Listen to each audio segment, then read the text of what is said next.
Did he really lose feelings for me, or is he scared / avoidant? The beginning of my story unfolded like a scene from a romantic movie, the kind you watch while wrapped in a warm blanket, secretly hoping that such a love would one day find you. I, a 24-year-old woman, had just started dating a man of the same age, and for 3 magical months, it felt like the universe had conspired to bring us together. Our connection was immediate and intense, as though we had been designed for each other. From the very first date, it was evident that this wasn't just a fleeting attraction. We shared an unspoken understanding, a synchronicity that made every conversation feel effortless. Our interests aligned like perfectly interlocking puzzle pieces. We loved the same books, laughed at the same obscure jokes, and shared a lifestyle that complemented each other seamlessly. It was as if we had been dancing to the same rhythm long before we met. Even strangers seemed to notice the spark between us. On our very first date, as we strolled through the city streets, 3 different people stopped to comment on how good we looked together. Their words, spoken in passing, felt like little nods of approval from the universe itself. I remember laughing at the absurdity of it, but deep down, I felt a warmth that told me this could be something truly special. Our dates were perfect, almost too perfect, like scenes plucked straight from a romantic novel. We explored hidden cafes, shared sunsets at the park, and lost ourselves in conversations that stretched into the early hours of the morning. Each moment was charged with a chemistry that was palpable, a magnetism that drew us closer with every passing day. He was everything I had hoped to find in a partner: consistent, enthusiastic, and reliable. He didn't just tell me he was interested. He showed it with every thoughtful gesture, every call to check on how my day had gone, and every carefully planned date. There were no games, no mixed signals, just pure, unfiltered connection. As the weeks turned into months, he began to integrate me into his world in ways that felt both natural and significant. 2 months into our relationship, he invited me to watch him run a marathon. The invitation itself was a milestone, but what made it even more special was the way he introduced me to his friends and family that day. It wasn't just a casual, "This is someone I'm seeing." It was a warm, genuine acknowledgement of my place in his life. The way he looked at me that day, his eyes filled with pride and affection, melted any lingering doubts I might have had. For my part, I had never felt more confident or grounded in my life. I was in a place where I truly understood my worth, and for the first time, I felt secure in what I brought to the table in a relationship. I embraced my femininity with a newfound confidence and carried myself with a sense of assurance that only comes from truly knowing yourself. It felt like all the self-doubt, all the insecurities I had carried for years, had melted away in his presence. Looking back, those 3 months were a dream, a rare and precious kind of happiness that felt almost too good to be true. But as they say, when everything seems perfect, life often throws a curveball to test the strength of what you've built. As the fairytale phase of our relationship faded into the background, reality began to weave its complexities into our lives. It was after 2 months of bliss that the cracks began to show, not gaping, but subtle fissures that hinted at deeper, unspoken truths. It started with an innocent question, one I felt comfortable asking now that we had built what seemed to be a solid foundation of trust. I wanted to know about his past relationships. Little did I know that this inquiry would serve as the catalyst for our first major argument. He began with a measured tone, his voice steady but tinged with something I couldn't quite place, perhaps unease, or maybe just reluctance. He told me about his ex-girlfriend, someone who had been a significant figure in his life for a decade. She had been part of his friend group for as long as he could remember, someone he had harbored feelings for long before they dated. Their on-again, off-again relationship had lasted a year, ending 2 years ago after she cheated on him twice. The betrayal, he admitted, had devastated him. It wasn't just the infidelity itself, it was the shattering of trust from someone he had held close for so long. The aftermath had driven him to distance himself from the entire friend group, a self-imposed exile that lasted a year as he tried to piece himself back together. And yet, as he recounted the story, there was a twist that left me unsettled. He had eventually rejoined the group, including her, after what he described as a period of healing. Not only that, but shortly before meeting me, they had gone on walks together. She had reached out to him, despite being in a new relationship, and they had spent time talking. When I pressed him on why he would entertain such interactions with someone who had hurt him so deeply, his answer was unexpected. He claimed they could talk for hours, and while he had once been deeply in love with her, he assured me he was over it. He said he didn't see the point in staying angry forever and was ready to move forward with his life. His words left me reeling. My mind raced with questions and unease. Why was she still such a prominent figure in his life? Could he truly be over someone who had held such a powerful place in his heart for so long? Was there a risk that their history could overshadow what we were building? I couldn't shake the image of them walking together, their conversations infused with a familiarity that I could never replicate. In that moment, my insecurities got the better of me. I told him perhaps too bluntly that if I had known about this situation on our first date, I might not have pursued a relationship with him. It wasn't an ultimatum, but it was my truth. I was clear that I wasn't asking him to cut her off, that choice was entirely his. However, I also expressed my concern that her presence in his friend group, given their history, could lead to complications in the future. Looking back, I realize my words might have felt like an attack, even though I hadn't intended them to be. He had opened up about something deeply personal, something that undoubtedly carried its share of pain and vulnerability, only to be met with criticism. His face was unreadable, but his silence spoke volumes. It was a pivotal moment where both of us retreated, he into his protective walls, and I into my thoughts. When I left that night, I felt the weight of uncertainty pressing down on me. I distanced myself from him, unsure of how to navigate the storm of emotions swirling within me. I needed time to process everything, to figure out what this revelation meant for us. But as the days passed and the silence between us grew louder, I began to feel the sting of regret. When I finally reached out to him, hoping to bridge the gap, it was clear that my reaction had left a mark on him as well. He told me, with a calm that was almost chilling, that he had thought a lot about what had happened.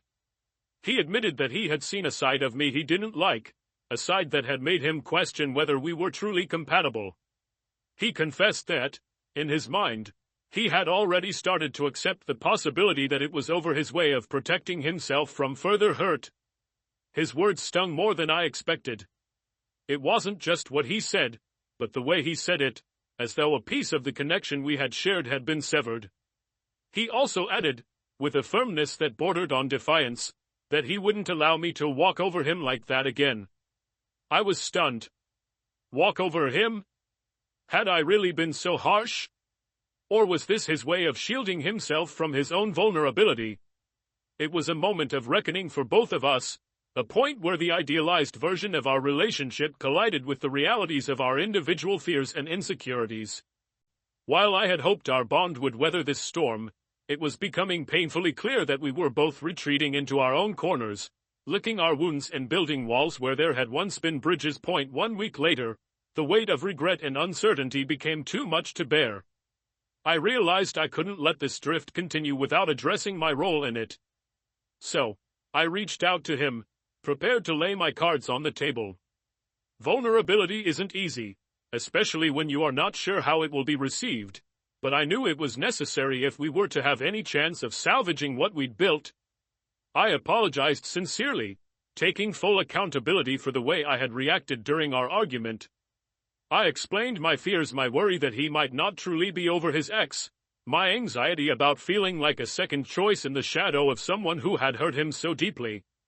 My words came tumbling out, unfiltered and raw, as I tried to bridge the emotional chasm that had formed between us.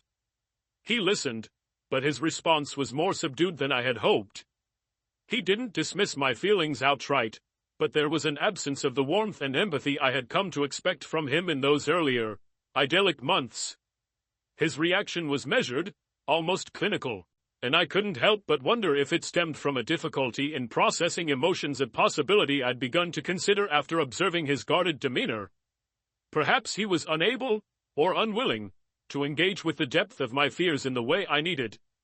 Still, by the end of our conversation, it seemed like we were going to move forward together. There was no grand reconciliation, no sweeping declarations of love, but there was an unspoken agreement to try. Yet, even as we left things on a cautiously optimistic note, I couldn't shake the feeling that something fundamental had shifted. In the weeks that followed, the change became undeniable. He stopped initiating as much, and when he did, his interactions felt different, more detached, less affectionate. The playfulness and ease that had once characterized our relationship seemed to have evaporated, replaced by a stoic, almost macho persona that felt foreign. Conversations that once flowed effortlessly now felt strained, punctuated by long silences that neither of us seemed to know how to fill. Our schedules, once seamlessly aligned, now seemed to conspire against us. We struggled to find time for each other, and when we did, it often felt like we were going through the motions rather than truly connecting. Days turned into weeks, and I began to feel the weight of our growing distance. The man who had once been so consistent and enthusiastic now seemed hesitant, as though he were holding something back. A month after our argument, I couldn't take the ambiguity any longer. I initiated a conversation, determined to address the elephant in the room. I told him how different things felt between us, how the spark that had once burned so brightly seemed to be flickering out. I asked him to share his perspective, hoping that by understanding his feelings, we could find a way to navigate this rough patch together. He agreed that things felt different. He acknowledged the distance that had crept in, attributing it in part to our inability to truly let each other into our lives. He mentioned our conflicting schedules and the lack of quality time as contributing factors. But beyond those logistical challenges, he couldn't or wouldn't articulate why he had taken a step back. Instead, he spoke vaguely about his walls, referencing barriers he had built to protect himself. His words were frustratingly elusive, offering little insight into what those walls were or why they had suddenly become so impenetrable. When I pressed him further, he admitted that he found it disappointing we had reached this point because he genuinely saw potential in our relationship. It was a bittersweet sentiment, one that hinted at what could have been while underscoring how far we had strayed from it. Then, he said something that hit me like a punch to the gut. He confessed that he used to be crazy about me, but that his doubts had started creeping in after our argument. He admitted that he only wanted to pursue a relationship if he was 100% certain about the person, and right now, he wasn't sure. Doubts, he explained, were enough to hold him back from fully committing. His words left me reeling. We had never explicitly discussed commitment before, both of us seemingly content to let the relationship evolve organically. But now, it felt like those unspoken expectations had caught up with us, demanding answers neither of us was prepared to give. Throughout the conversation, I couldn't shake the sense that I was doing most of the emotional labor. I was the one asking the questions, the one trying to untangle the knot of our miscommunication. He answered reluctantly, as though each word was being dragged out of him. His reluctance wasn't born of malice, but it left me feeling as though I were grasping at straws, trying to salvage something that might already be too far gone. When I asked him directly if he still wanted to give us a chance, his response was as ambiguous as the rest of our conversation. He wasn't sure if talking things out would help, because he didn't have the answers himself. I don't know, he said, the uncertainty in his voice echoing the uncertainty I felt in my heart. In that moment, I realized that I couldn't keep holding on to something that felt so fragile.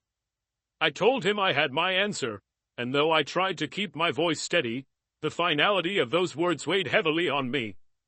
He insisted that this wasn't an easy decision for him, that the conversation hadn't been as simple for him as it might have seemed.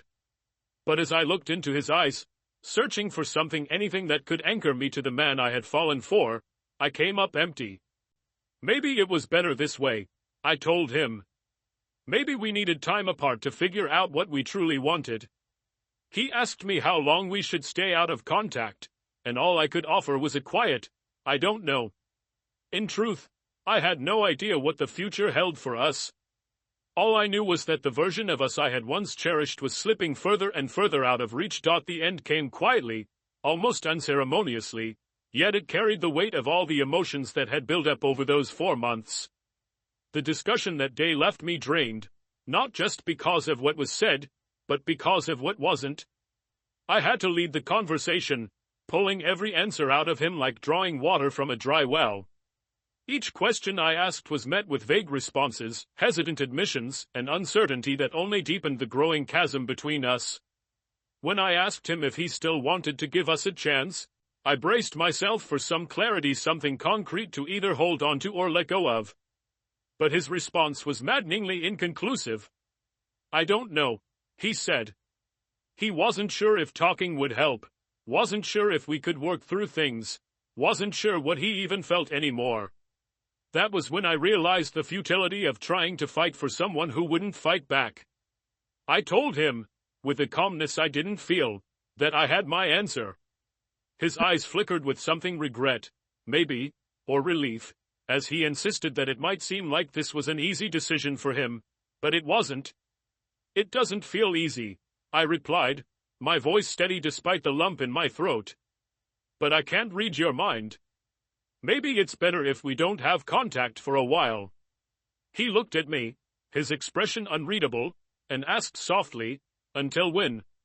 I didn't have an answer. "I don't know," I said, and that was the truth.